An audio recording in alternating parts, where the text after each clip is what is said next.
I've changed. Yeah. Like, I don't drink alcohol anymore. I'm not sober. I don't work a program.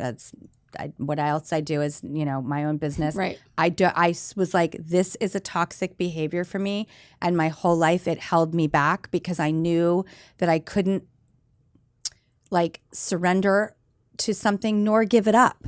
It was like that definition of insanity. You do the same shit over and over again, expecting a different result. I was a complete prisoner of my own behavior. And finally, 3.5 years ago, I was like, I can't do this anymore. Mm-hmm. It doesn't work for me. I'm never going to be that cool girl with the glass of wine at the party. Like, I'll want 3 bottles. Like, that's just my personality. It's my addiction. And when I finally let go of that, it made me realize that I was capable of great change that I totally rebelled about. I was like, I will master this toxic behavior of mine.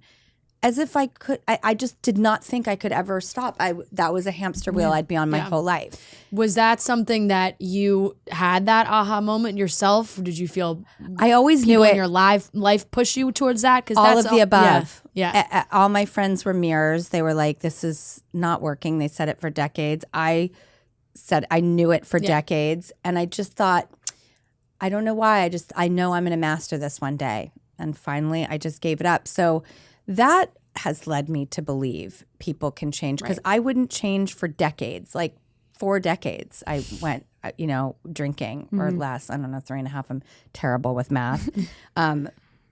So many years that like the narrative was for me is this has a hold over you. You will never break this cycle. You are a prisoner of your own weakness. And every time that you fuck up in life, it has to do with this. You don't like yourself. And you're probably going to be stuck in that for the rest of your life because you won't give it up. Because you keep telling yourself one day you'll master this. And the last 3.5 years have been so awesome and so great. And I don't have any hang-ups with it. Again, I don't work a program. I pour people drink. I have alcohol in my house. Like it's just finally became a confident decision. So I think once a cheater, not always a cheater. I think, can you ask yourself though, if you're with somebody that cheats, if they can change is second, can you ever get over it? Right. Even if that person changed, will the past just haunt you and torture you and be in the room with you for life? Then don't be in that relationship because you'll just keep punishing that person and yourself regardless of their change. Yeah. So if you really can't ever get over it, it doesn't matter if that person's going to change or not because you will bring it into the future. But I do believe people can one day say, I've been stuck in a shitty cycle that I'm totally aware of, and for whatever reason, I convinced myself it would fix itself one day. And you have to do that hard, crazy work of just switching it. And sometimes maybe you're just so sick of yourself that you finally like let go, or it's a really challenging thing and you struggle and sweat and scream through the whole thing. Yeah. Whatever it is, I know people are capable of change. Right. And I've definitely seen people who don't seem to want to make that change as much as they talk about it. And it's always action over words. In fact, the less you talk about it and just do it, the better. My best friend, Nan, always had this saying that I love so much: insecurity is loud, confidence is quiet. So just do it and shut up about it. Yeah. We've had somebody. It's a good way to, we were told that. Just recently say that on our podcast. Really? Too. Yeah. That's very funny. funny. He's from Southern Charm. Reality show. Yeah, Bravo TV show. Yeah, I They said know the it. same thing, yeah.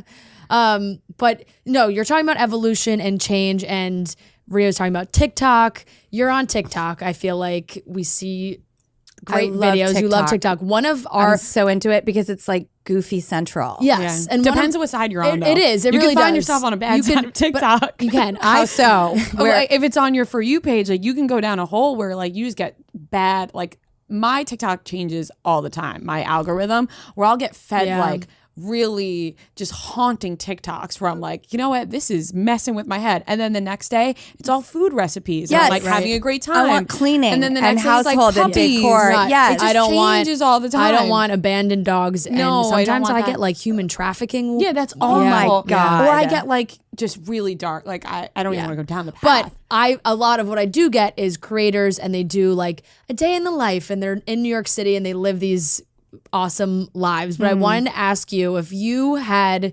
TikTok throughout your life, what would a day in the life 15, at 25, and at 35 Okay, look that's like? fun. I'd be curious to ask you the same question back.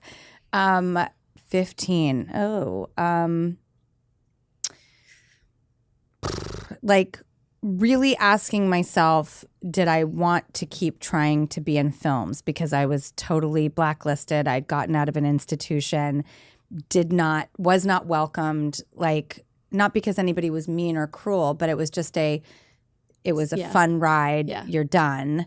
And I had to ask myself, like, did I really want to fight and prove to myself that I wanted to be here? And the answer was a really genuine yes.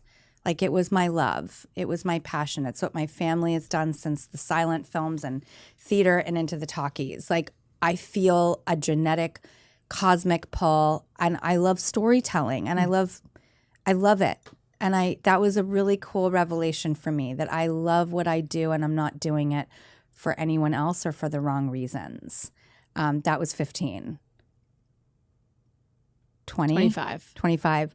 We're Oh going my by God. tens. Partying my ass off, living it up. Now a producer, making films, hanging out and doing like The Wedding Singer and Ever After and Charlie's Angels, and just really wanting to like make the most of the opportunity and not screw it up, but just have the best time ever. Go to concerts, kiss boys, make out, like the best. Yeah. Dogs running around, friends, up all night, work all day, the best. Oh, 25 was fun. Such good times. And then what's the next age? 35.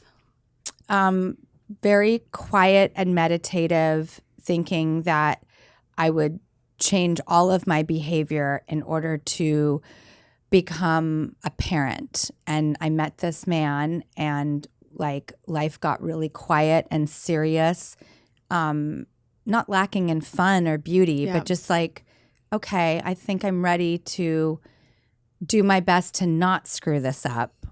And then you make plans and it all blows up in your face. And then I just repeatedly kept it. 35 was very meditative and like, okay. It's funny when you put it in those years, because if somebody says like, do you have a 5-year plan? I would never have an answer. Yeah. Like, I don't know. You fall never, in- we never know. People ask us all the time. We say, Wherever the wind takes us. I fall in love with what I'm doing or what's in front of me, Yeah. or what is possible. And I'm very focused on that. I can diversify and focus on many things at the same time, but I don't have board vision, or I'm not. I also love that if you live it more like that, when you look back at 5 years ago, you'd be like, wow, myself 5 years ago would have never predicted where I am right now. And that's cool. Like, you wouldn't say, oh God, I'm so off track of where I thought I was going to be. 5 years ago, I was so broken. I was so sad about getting divorced and like raising I was broken, and I was unforgiving of myself. And I never dreamt I could be at such a much more healthy, forgiving, thriving place. Like, our blended family's amazing. The girls are happy. I'm in a job I'm in love with. My friends are good. Like, everything's okay. And 5 years ago, I was convinced everything was broken for life.